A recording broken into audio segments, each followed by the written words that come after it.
السلام عليكم ورحمة الله وبركاته أعزائي المتابعين، حياكم الله وكل الهلا بكم. اللي تابعني وشاهدني لأول مرة على اليوتيوب أنا أخوكم علي السلطاني. اللي ما مشترك بالقناة يا ريت يشترك ويانا، وأيضا إعجابكم لهذا المقطع الفيديو. هذا المقطع الفيديو يعتبر تحفيز.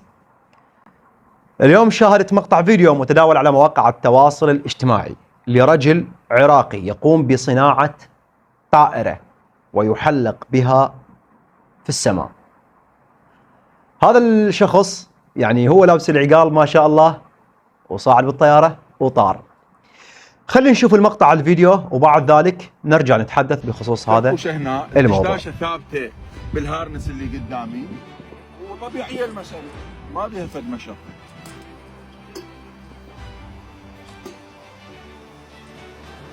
طبعا انتم لما تشوفون مثلا بالخليج يطيرون بالعقال طبيعية عندكم، بس لما عراقي يطير بالعقال يعني تجي والله الخوذة وكذا ندري بيها، يعني اكو حالة خاصة مو مستمرة، يعني مو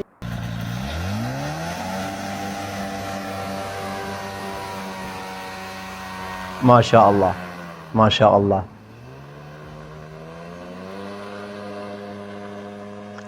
صراحة يا اخواني الاعزاء، يعني مثل هيك اشياء يعني يجب ان ندعمها.